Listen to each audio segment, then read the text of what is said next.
মাংসকে আলাদা করে, বাকি মাংসগুলিকে বিভিন্ন পলিথিন বা বিভিন্ন ইয়েতে করে তারাও বের হয়ে যায়, যাতে এইভাবে যে তারা যে এগুলি যে মাংসগুলি নিচ্ছে, যদি পথে কেউ ধরে তখন এটার মধ্যে তারা মানে হলুদের মশলা দিয়ে তারা করে নিয়েছেন। যদি কেউ বলে তখন বলবে যে এটা তো আসলে বাজার থেকে আমরা কিনে আনছি, এটা মশলা তো মাংস এরকম। তাকে হত্যা করার জন্য মূলত তাদের প্ল্যানটা ছিল প্রায় 2-3 মাস যাবত। তারা এই প্ল্যানটা করে আসছিল তাকে মেরে ফেলবে, এবং তারা মানে যে এখানে যে মাস্টার মাইন্ড, তার বাসাটা হচ্ছে গুলশানের একটি বাসা, আরেকটি বাসা হচ্ছে বসুন্ধরা। এই দুইটি বাসাতেই মানে অনেক দিন যাবতেই প্রায় 2 মাসের মতো তারা প্ল্যান করেছে তাকে সরিয়ে দিবে। কিন্তু আপনারা জানেন তারা এই মানে যে আনোয়ারুল আজিম আনাকে হত্যার রাজনৈতিক এবং অর্থনৈতিক যে কারণেই থাকুক, হত্যা করার উদ্দেশ্যে তারা প্রথমত তারা বাংলাদেশের মাটিকে তারা ব্যবহার করতে চেয়েছিল, কিন্তু পরবর্তী পর্যায়ে বাংলাদেশ পুলিশের তথা ঢাকা মহানগর গোয়েন্দা সংস্থার তদন্ত সক্ষমতা এবং তাদের সফলতার কারণে এর আগে অনেকগুলি হত্যাকাণ্ড সংঘটিত হয়েছে। প্রত্যেকটি মানে হত্যাকাণ্ডের ক্লুজ আমাদের মানে ডিবি পুলিশ, ঢাকা মহানগর গোয়েন্দা পুলিশ আমরা বের করেছি। তারা সেটাকে তারা সাহস না পেয়ে তারা তখন বাহিরের মাটিতে তারা এটাকে প্ল্যানটা তারা করেছে, এবং সে প্ল্যানের পার্ট হিসাবে প্রথমে তারা একটি বাসা ভাড়া নিয়ে সেখানে 25 তারিখ, এবং সেই বাসা ভাড়া এগ্রিমেন্টে বলা আছে তারা সেখানে 30 তারিখ উঠবে, এবং তারা সেই মোতাবেকই মাস্টার প্ল্যান যিনি করেছেন তাকে হত্যা করা তিনি, এবং যিনি অপরাধটা হত্যাকাণ্ড সংঘটিত করবেন যিনি করবেন উনি, এবং আরেকজন তাদেরই গার্লফ্রেন্ড, তারা 3 জনে মিলে 30 তারিখ বাংলাদেশ থেকে তারা বিমান যুগে চলে যায় কলকাতা। সেখানে তারা গিয়া যেই বাসাটা তারা উঠেছে সেই বাসাটাতে ভাড়া করে সে বাসায় উঠেছে। অর্থাৎ তারা বোঝাতে চেয়েছে যে এখানে ফ্যামিলি থাকবে, এটা কোনো অপরাধের কোনো কিছু ঘটবে না, এরকম এটি তাদের মানে প্রথম তাদের বিয়াটা ছিল এরকম।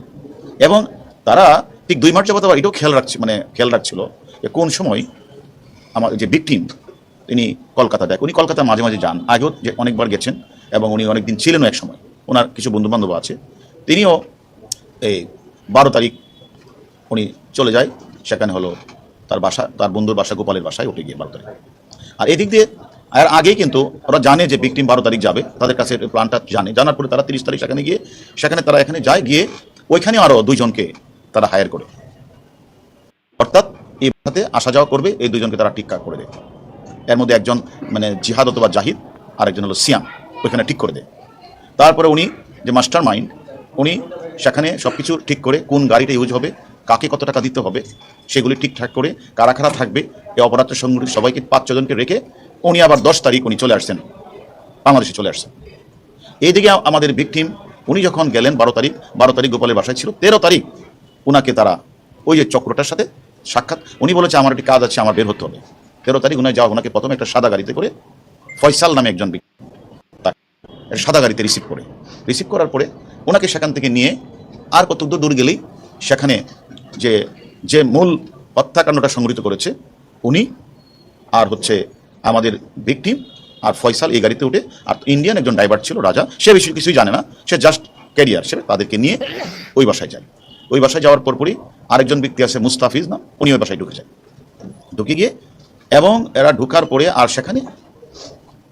মানে জিহাদ অথবা জাহিদ এবং সিয়াম তারা আগে ভিতরে ছিল, যেটা 13 তারিখ 2:51 তারা সবাই ঢুকেছে, এবং আধা ঘন্টার মধ্যে কিন্তু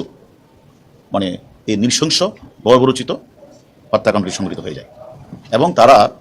এই হত্যা সংঘটিত করার পরেই ঠিক আধা ঘন্টা বা 1 ঘন্টা পরেই এদের মধ্যে একজন যে সংগঠন করছে আবার বাইরে বের হয়ে যায়, গিয়ে সেখানে আবার ভিকটিমের মোবাইলটা তারা অন করে সেখানে কিছু কথাবার্তা করে, অর্থাৎ যে ডিভাইসটাকে তারা ভিন্ন খাতে করে ওর বাইরে, সেখান থেকে আবার ভিতরে এসে তারা, এটা আপনাদের বললে মানে এটা আসলে বলাও এটা আমাদের সকলের জন্য অত্যন্ত একটা কঠিন বিষয়, যে তাকে তারা মানে তাদের প্ল্যানটা ছিল এরকম যে তারা একদিকে তারা বিদেশের মাটিতে হত্যাকাণ্ড সংঘটিত করবে, এবং লাশটাকে এমনভাবে গুম করা হবে যাতে কেউ কোনোদিন খুঁজে না পায়, যার কারণে তারা মানে